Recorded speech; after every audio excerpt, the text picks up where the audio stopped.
Eu sou Mário Persona e essas são as respostas que eu dei aos que me perguntaram sobre a Bíblia. A dúvida é por que cristãos perseguiram judeus na Segunda Guerra? Qualquer pessoa com um mínimo de bom senso perguntaria como a Alemanha, um país fundamentalmente protestante, poderia ter sido berço da maior perseguição e massacre já perpetrados contra o povo judeu na história da humanidade. Afinal, foi ali que Deus usou Martinho Lutero para resgatar a doutrina da justificação pela fé e para traduzir a primeira Bíblia numa língua viva, o alemão, e também onde foi impresso o primeiro exemplar impresso da nova invenção de Gutenberg, que era a impressora. Foi ali que foi dada essa Bíblia impressa para o povo comum, que antes a escritura era restrita apenas aos clérigos de Roma. Alguém poderia argumentar que a culpa foi toda de Hitler, mas ninguém de sã consciência iria admitir que ele fez isso sozinho, com as próprias mãos. Eu não sei ao certo, mas talvez Hitler, pessoalmente, não tenha matado nenhum judeu.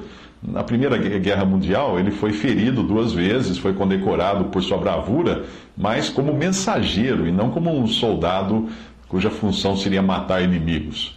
Foram principalmente os alemães, sob o comando de Hitler, que mataram os judeus indefesos na Segunda Guerra Mundial. O mesmo vale para Stalin, a mesma situação, parecida, que também eu não sei se Stalin matou os judeus com as próprias mãos, mas ele comandou o extermínio não apenas de judeus, mas também de cristãos, aos milhares. O mecanismo, tanto de um caso quanto do outro, é o mesmo. Uma população precisa ter implantado na sua mente um ódio latente contra aqueles que irá exterminar, para que projetos assim sejam concretizados, senão não funciona. Com Stalin, isso foi feito durante alguns poucos anos de doutrinação ateísta e, obviamente, da busca por um culpado externo pela miséria do povo. Hitler disseminou o mesmo sentimento de encontrar um culpado para a crise na Alemanha, mas também tirou do fundo do baú cultural e religioso dos alemães, quase 2000 anos de doutrinação antissemítica. Primeiro do catolicismo, depois do protestantismo. E isso tem a ver com a teologia do pacto, que é professada pela maioria das religiões fundamentalistas cristãs, inclua-se aí as católicas e ortodoxas e também protestantes. Uma das consequências nefastas da teologia do pacto, que se resume na falta de entendimento de que Israel e a Igreja são povos de Deus, porém com promessas distintas, uns com promessas terrenas ou terrenais e outros com promessas celestiais. Então essa falta de entendimento levou a Alemanha e os alemães a fecharem os olhos para o Holocausto. Não apenas fecharem os olhos, mas também apertarem o gatilho, acionarem o gás das câmaras de extermínio e riscarem o fósforo que acendia os fornos de incineração para dar fim aos corpos, aos cadáveres, e não serem depois acusados de crimes de guerra caso as coisas dessem errado no final. Enquanto isso, o resto da população, não eram soldados, não eram militares, consciente ou não do que acontecia atrás do arame farpado, fechava os olhos para o Holocausto. Mas o que a teologia do pacto tem a ver com isso? Nada para um verdadeiro convertido a Cristo que traz no coração um sentimento de amor e piedade que são inerentes à nova vida que tem em Cristo, que não iria matar um semelhante seu, ainda mais por questões étnicas. Mas tem tudo a ver com o mero professante que se acha herdeiro das promessas feitas a Israel no Antigo Testamento. Este, que apenas professa ser cristão, ele irá enxergar, e até com fundamentação teológica, ele irá enxergar o povo judeu como um perigoso concorrente à posse daquela herança, das promessas materiais feitas por Deus no Antigo Testamento. Você já viu filhos de uma família se digladiarem em cima de uma herança, enquanto o corpo do pai defunto ainda está quente? Não é surpresa, né? Não se surpreenda com o que o ser humano é capaz de fazer para não perder o seu quinhão, aqui ou eternamente. Não existe dúvida de que nos últimos 2000 anos os judeus têm vivido em aberta rebeldia contra Deus. Ninguém vai dizer que não. Rejeitando o seu Messias que eles pregaram na cruz por não desejarem se sujeitar a ele. Não queremos que este reine sobre nós, diz em Lucas 19:14, o Senhor fala isso, e é esse o brado que continua ecoando dentro da comunidade judaica. Não querem Jesus. Mas esse mesmo sentimento de ciúme dos judeus contra Jesus, que o Senhor os denunciou até na parábola, como eles tendo dito, este é o herdeiro, vamos, matemo-lo, e a herança será nossa, em Marcos 12, 7. Este mesmo sentimento foi também o que levou cristãos católicos e protestantes a fechar os olhos e os corações para a carnificina do nazismo alemão. A Igreja Católica foi mais longe até, terminada a guerra, ela providenciou uma rota de escape para os criminosos de guerra se refugiarem na Alemanha, na América Latina. Basta ler os livros de história, e no Brasil, Argentina, principalmente, Paraguai, Chile, tantos criminosos de guerra ficaram escondidos aqui, muitos acabaram presos por judeus, deportados e depois julgados por seus crimes. Ainda que tenham sido criados com aversão ao Jesus dos Evangelhos, hoje cada judeu que crê em Jesus como seu Salvador recebe o perdão dos seus pecados e é feito membro do corpo de Cristo, que é a Igreja. E mesmo que não troque de sobrenome, como faziam os cristãos novos de Portugal, que eram obrigados a receberem o batismo cristão, mesmo sendo inconversos, o judeu convertido ele ganha o privilégio de ser visto por Deus dentro de uma das 3 classes de pessoas no mundo hoje, que Deus enxerga hoje no mundo. Deus enxerga hoje judeus, gentios e igreja de Deus, como fala Paulo em 1 Coríntios 10, versículo 32. E essa distinção apontada pelo apóstolo Paulo certamente é uma pedra no sapato daqueles que professam a teologia do pacto. Aos olhos de Deus, os judeus hoje, que descendem principalmente das 2 tribos conhecidas por nós hoje, as outras são desconhecidas, as tribos conhecidas de Judá e Benjamim, eles hoje necessitam de salvação tanto quanto os gentios. Eles não são igreja de Deus. Os que morrerem na condição de inconversos, sejam judeus ou gentios, estarão perdidos. E os que não se converterem antes da vinda do Senhor para arrebatar a sua igreja? Aí nós teremos 2 classes de pessoas, sejam judeus ou gentios. E essas classes formadas por aqueles que ouviram o Evangelho e rejeitaram a salvação, e aqueles que não ouviram o Evangelho, ao menos claramente, né? E terão então a sua chance após o arrebatamento. Mas os que ouviram o Evangelho hoje e rejeitaram hoje, esses, sejam judeus ou gentios, a estes que não receberam o amor da verdade para se salvarem, Deus lhes enviará a operação do erro para que creiam a mentira, para que sejam julgados todos os que não creram a verdade, antes tiveram prazer na iniquidade. Isso está em 2 Tessalonicenses, capítulo 2, versículo de 10 a 12. Ou seja, Deus obrigará as pessoas vivas hoje, que estiverem aqui no mundo ainda, depois do arrebatamento, porque não creram em Cristo, porque ouviram o Evangelho e não creram, Deus obrigará que elas creiam na mentira do anticristo. Enquanto haverá um grupo, obviamente, de judeus e gentios que nunca escutaram o Evangelho no dia de hoje, que é o tempo da salvação, e entrarão então naquele período após o arrebatamento da igreja, ignorando o Evangelho, mas também não são culpados de rejeitar o Evangelho. Aí eles terão chances de escutar o Evangelho e se converterem a Cristo.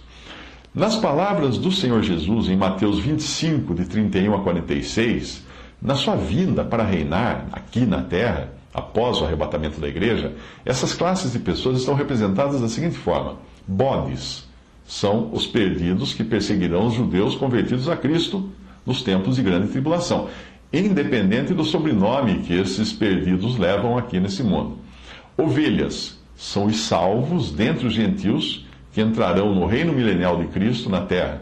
São eles que vão proteger e dar água e comida e roupa e visitar na prisão o remanescente de judeus fiéis que o Senhor irá considerar como verdadeiros judeus.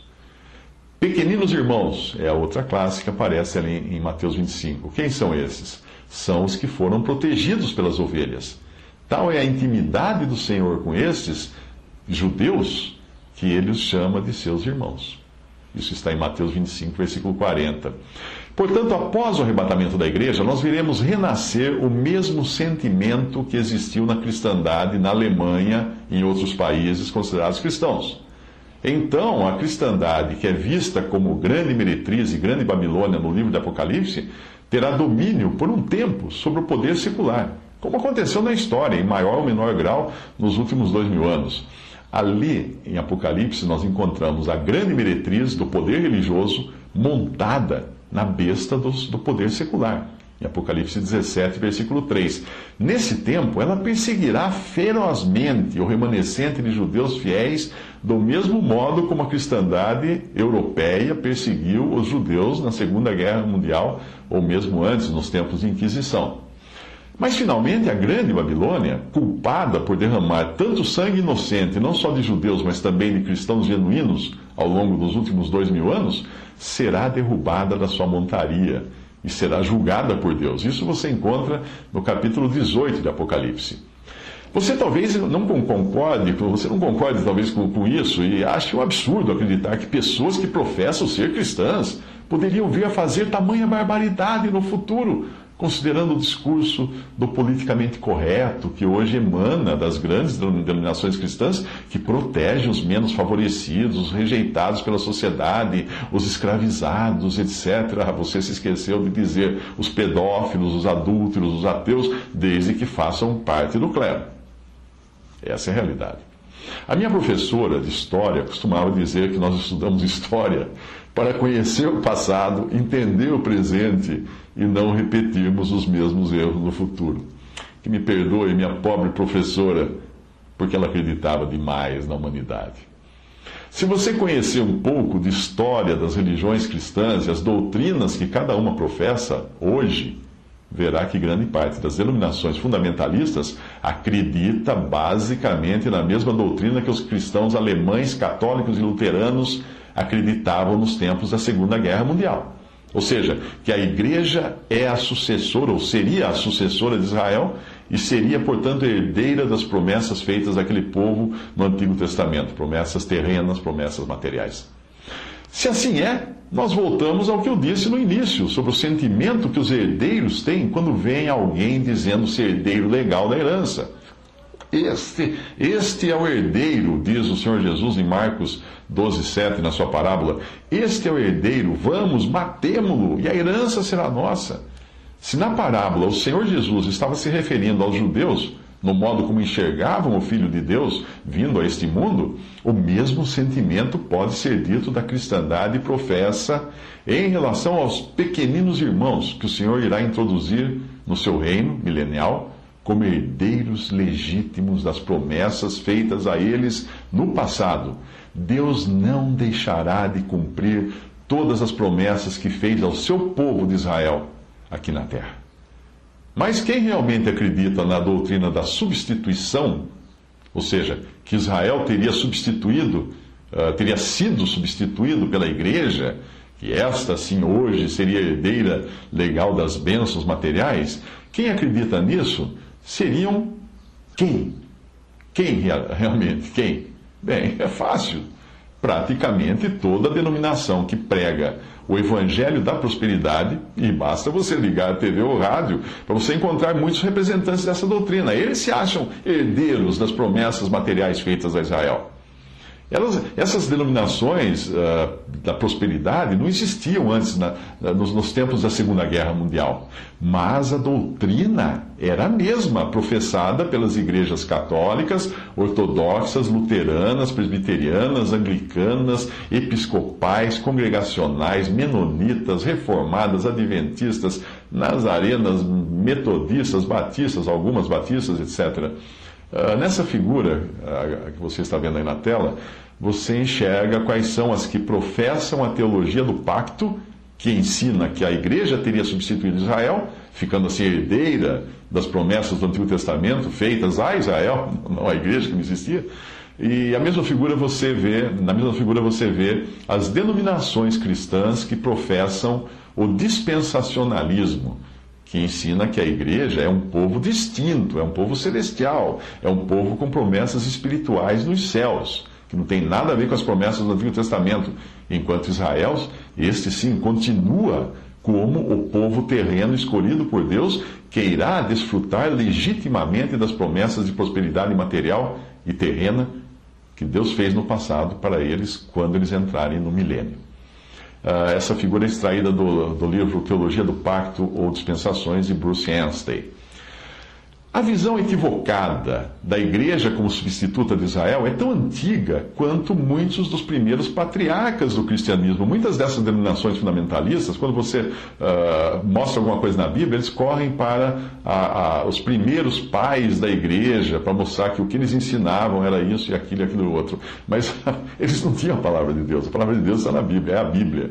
Essa é a palavra de Deus. Nós não podemos argumentar alguma coisa baseada nos ensinos daqueles que vieram depois dos apóstolos, que Paulo muitas vezes alertou para que depois da partida deles, apóstolos, entrariam lobos no rebanho, e entrariam pessoas também, homens, falando coisas distorcidas só para angariar discípulos.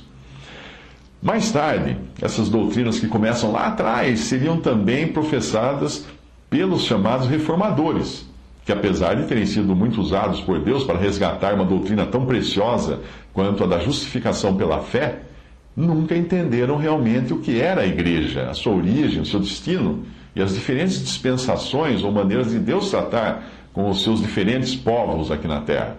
Para entender o pensamento de Lutero, que era o pensamento corrente na época entre a maioria dos cristãos, na época de Lutero, basta você ler um texto da autoria dele chamado Sobre os Judeus e Suas Mentiras. Eu vou ler um trecho desse texto. Mas se você fizer uma busca, você vai encontrar em muitos sites sobre os judeus e suas mentiras. Ele diz o seguinte: finalmente, no meu tempo, os judeus foram expulsos de Ratisbona, Magdeburgo e de muitos outros lugares. Um judeu, um coração judaico, são tão duros como a madeira, a pedra, o ferro, como o próprio diabo. Em suma, são os filhos do demônio, condenados às chamas do inferno. Os judeus são pequenos demônios destinados ao inferno. Queime suas sinagogas, negue a eles o que disse anteriormente, force-os a trabalhar e trate-os com toda sorte de severidade. São inúteis, devemos tratá-los como cachorros loucos, para não sermos parceiros em suas blasfêmias e vícios, e para que não recebamos a ira de Deus sobre nós. Eu estou fazendo a minha parte. Resumindo, caros príncipes e nobres que têm judeus em seus domínios, se este meu conselho não vos serve, encontrais solução melhor, para que vós e nós possamos nos ver livres dessa insuportável carga infernal que são os judeus. Se você acha que esta associação entre Lutero e o Holocausto seja invenção minha, é melhor pesquisar mais. Na obra Ascensão e Queda do Terceiro Reich, de autoria do protestante William Shirer, você encontra o seguinte: é difícil compreender a conduta da maioria dos protestantes nos primeiros anos do nazismo, salvo se estivermos prevenidos de dois fatos: sua história e a influência de Martinho Lutero. Lembre-se que o autor aqui é protestante. E ele continua escrevendo: o grande fundador do protestantismo não foi só antissemita apaixonado, como feroz defensor da obediência absoluta à autoridade política. Desejava a Alemanha livre de judeus, conselho que foi literalmente seguido 4 séculos mais tarde por Hitler, Göring e Himmler. Mas quando nós falamos de indiferença, agora voltando aqui, quando nós falamos de indiferença e ódio de cristãos contra judeus, vale lembrar que a recíproca é verdadeira também, viu? Assim como muitos cristãos têm desprezo pelos judeus, e isso com raízes tão profundas quanto a própria herança cultural, religiosa, católica ou protestante que eles receberam, um judeu que se converta a Cristo é desprezado e visto como um pária e traidor do seu próprio povo. Que o diga o judeu que já passou pela experiência de crer no Salvador e precisou enfrentar a rejeição de parentes e amigos.